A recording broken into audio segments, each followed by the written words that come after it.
October 1944. Metz, France.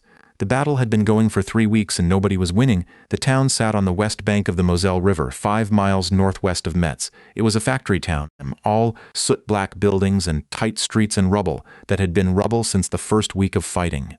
The Germans had fortified every block, sandbags in every window, machine gun positions in the basement of the church, snipers in the upper floors of the mill and the warehouse and the ruined hotel on the corner of the main road. Patton's Third Army had swept 400 miles across France in a single month. They'd moved so fast the maps couldn't keep up. Towns liberated before the ink was dry on the orders. It felt like the war was ending. And then they hit Metz. The Germans here weren't retreating. They were dug in, ordered by Hitler himself to hold the Moselle line at all costs. Fresh units had been brought in, veterans from the Eastern Front who had learned how to fight in fixed positions, how to make an attacker pay for every foot of ground. Corporal Daniel Hayes, 24 years old, from Tulsa, Oklahoma, was a medic with the 357th Infantry Regiment, 90th Division. He had been in France since August. He'd learned the rhythms of battlefield medicine by doing it under fire. The moment a man went down, Hayes moved. That was the job. No hesitation. You move, you reach the wounded, you get them back. That was everything. On October 18th, a soldier from C Company went down in the middle of the main road running through Maizières, shot through the thigh. Alive, conscious, bleeding, screaming. Hayes went out to him. He was 20 feet into the road when the second shot came, not at the wounded man. At Hayes, the bullet hit the road 6 inches from his boot. Hayes dropped flat, looked up, looked at the wounded soldier 10 feet ahead, looked at the window in the mill building from which the shot had come. There was a muzzle flash. Someone up there had a clean line of sight on the road and had chosen to fire at the man with the red cross on his helmet, not the armed soldier lying wounded on the ground. Hayes crawled forward anyway. Got to the soldier. Got a tourniquet on the leg. Got the man breathing steadily. He did it flat on his belly in the dirt while the mill window stayed quiet, watching him. He dragged the soldier back behind cover. His hands were shaking when he got there. Not from fear. From something harder to name. Lieutenant Paul Cranston, 29, from Baltimore, commanding the company, had watched the whole thing. He crouched beside Hayes, looked him over and saw he was unhurt. They shot at you, Cranston said. Not a question. Twice, Hayes said. He can see the cross. He knows what it is. Cranston looked at the mill window. We'll suppress it. He'll move. He knows the building. I know. Cranston was quiet for a moment. You okay? Yes, sir. He wasn't, but that wasn't a thing you said. Over the next 72 hours it happened 3 more times. German snipers in Maizières specifically targeted the men marked with red crosses. Not confused fire, not stray rounds in a firefight. Deliberate. Targeted. A medic moving to a wounded soldier, and a shot that went for the medic first. 2 medics were wounded. 1, Private First Class Arthur Greer, 21, from Dayton, Ohio, was shot in the shoulder as he knelt over a man who'd been hit by mortar fragments. He fell forward across the wounded soldier and lay there until the firing shifted, and another medic could reach them both. The pattern was unmistakable. Documented. Written up in company reports that moved up through battalion, through regiment, through division, and then, because this was Patton's army and this was exactly the kind of thing that landed on Patton's desk, it reached Third Army headquarters. Patton read the report on the evening of October 20th. He read it once. That was enough. He picked up the telephone. What Patton did next wasn't in any official order. It wasn't in his diary. It was passed soldier to soldier through the Third Army in the weeks that followed. The way true things travel when they're too important to put on paper. If you want to hear the stories that explain what the Second World War was really fought for, subscribe. We find them every week, and we're not done yet. The call went to Major General Walton Walker, commander of 10th Corps, the formation responsible for the Metz sector. Walker was an old soldier, tough, methodical, not the kind of man who scared easily. But he knew Patton's voice on a telephone, and he knew what it meant when Patton didn't open with pleasantries. Walker, the 357th Infantry, Maizières. My medics are being targeted. I know, sir. I have the reports. Tell me what you know. Walker told him. The mill building, the warehouse, 2 or 3 snipers moving between positions. The German SS unit holding the northern quarter of the town dug in well, not going anywhere. Patton was quiet for a moment. These men aren't shooting at combatants and missing, Patton said. They're selecting medics. They see the cross and they're making a choice. Yes, sir. That's not war, Walker. That's something else. Another pause. What do you need to take that quarter? Patton asked. Walker laid it out. More infantry support, concentrated artillery on the mill and the warehouse before any further advance, tank backup for the street-by-street work. You'll have it, Patton said. I want those positions reduced completely, not cleared. Reduced. There is a difference. Walker understood the difference. Yes, sir. And Walker, the men responsible for targeting medical personnel, I want that documented. Every piece of evidence, every witness account, properly recorded. A pause. History is going to need to know what these men chose to do. He hung up the next morning. Patton drove to the front. This was not unusual for Patton. He had an instinct that commanders needed to smell the battle, and needed to be close enough that the men could see them. He went to where the 357th was dug in on the western edge of Maizières, where the street fighting had stalled, and he asked to speak with the company commanders. Captain Raymond Aldrich, 31, from Memphis, Tennessee, commanding A Company, described the meeting years later in letters to his family. He came to us. No fanfare, no staff, just Patton and his aide and his jeep.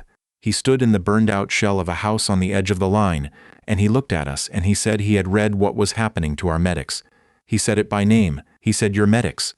Not medical personnel. Not attached medical staff. Your medics." Patton stood in front of the assembled company commanders, 4 officers in dirty coats in a ruined building, and he asked them to describe what they had witnessed. Each one told him. The shots at Hayes in the road, Greer going down. The pattern was no accident. Patton listened without interrupting. When they finished, he spoke. The Geneva Convention exists because soldiers on both sides agreed that certain things make war something other than war. They make it murder. He looked at each of them. Shooting a man in a red cross while he is tending to the wounded, that is not a battlefield decision. That is a choice, a specific, considered choice to disregard the most basic rule that separates soldiers from criminals. He paused. I want you to understand something. What we are going to do to those positions in Maizières is not revenge. It is a consequence. There is a difference. Revenge is emotional. What we are doing is ensuring that people who make that choice understand that it will not stand, that it will be answered. Completely. Captain Aldrich asked the question that was on every officer's mind. Sir, the men in those positions who surrender will be treated as prisoners of war, Patton said immediately, as long as they surrender as soldiers. That is the law, and we follow it. He looked at Aldrich directly. The difference between us and them is that we follow it even when they don't. You understand that? Yes, sir.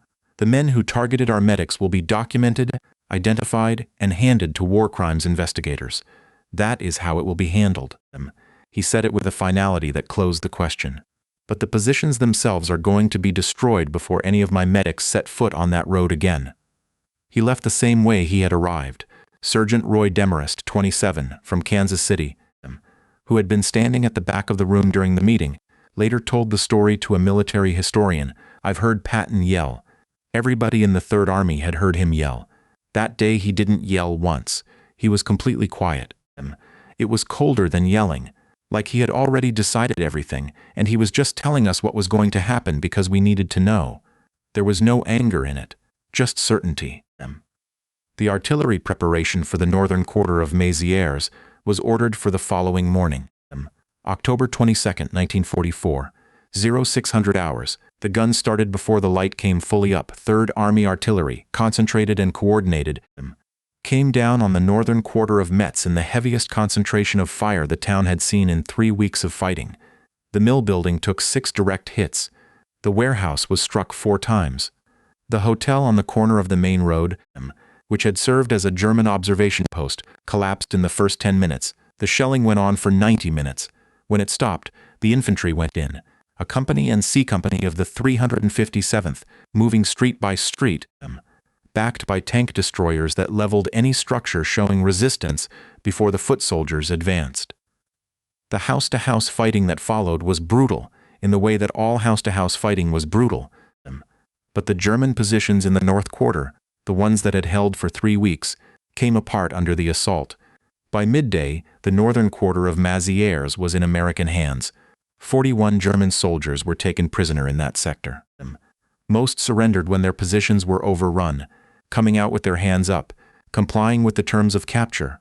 4 were identified, through witness accounts and their own documentation, as having been positioned in the mill and warehouse buildings during the period when American medics had been deliberately targeted. Their papers, their unit assignments, their locations were all recorded. A 90th Division intelligence officer spent 2 days taking statements from American soldiers who had witnessed the shootings. The documentation went up the chain. Corporal Hayes, the medic who had gone out into the road on October 18th and drawn fire while crawling to reach a wounded man, was present when the mill building was searched after its capture. He stood in the rubble of the upper floor, looked out through what had been a window, and could see exactly the section of road where he had been crouching with a tourniquet in his hands. The sight lines were clear. The range was 200 feet. Anyone in this room with a rifle had known precisely what they were shooting at. Private First Class Greer, the medic who had been hit in the shoulder, was still in a field hospital recovering when the northern quarter fell. When a fellow soldier came to tell him what had happened, what Patton had ordered, how the positions had been taken, Greer listened from his cot and didn't say anything for a while. Then he said, "Did they find the ones who did it?" 4 of them. They're being processed for war crimes. Greer nodded slowly. He looked at the ceiling. "Good," he said. Just that word. Patton received the report from Walker that evening. The northern quarter taken, the positions destroyed, the suspected war criminals documented and in custody. He read it in his command trailer and wrote 2 sentences in his diary. The entry wasn't about the artillery or the ground taken or the prisoners processed. It was this: Maizières North Quarter cleared. My medics will be able to work tomorrow. That was the whole of it. No elaboration, no satisfaction noted, just the fact that mattered. The medics of the 357th went back to work the next day. C Company's aid station moved forward. Hayes went out onto the main road again, this time without a sniper in the mill watching him, and reached a wounded man who had been hit during the night. He did his job. The battle for Metz itself continued for weeks longer. The city didn't fully fall until November 22nd, when German resistance formally ended, the only time in 1,500 years that the fortress city of Metz had been taken by assault. It cost the Third Army heavily, thousands of casualties. Weeks of some of the hardest urban and fortress fighting American soldiers had faced in the European theater. But in the northern quarter of Maizières, after October 22nd, not one American medic was deliberately targeted again. The 4 German soldiers identified as having shot at medical personnel were held through the winter and transferred to war crimes investigators in 1945 as the European theater began to organize the legal accounting for what had been done. Their cases became part of the broader documentation of violations of the Geneva Convention during the campaign. Patton never spoke publicly about the incident. It wasn't in his memoirs, wasn't in any speech, wasn't cited in his reports. To him it was not a story. It was a problem, and he had solved it.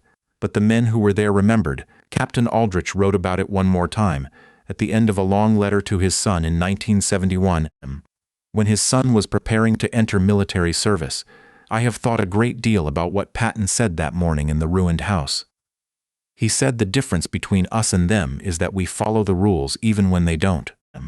I was 31 years old when I heard that. I have spent 27 years since thinking about what it means, because following the rules when they're easy is nothing. Everybody can do that. The question is whether you follow them when the other side isn't. When the other side is shooting at your medics. When the other side has decided that the Red Cross means nothing. Patton followed them. He documented the war crimes. He handed them to investigators. He did it by the book. And then he leveled the buildings those men were hiding in with the full weight of what he had available. Consequently, he called it not revenge, consequence. I didn't understand the difference when I was 31. I think I do now. The difference is that consequence is about what happens next. Revenge is about what happened before. Patton was always looking at what happened next. Drop a comment and tell us where you're watching from and whether anyone in your family served in it. We read everyone.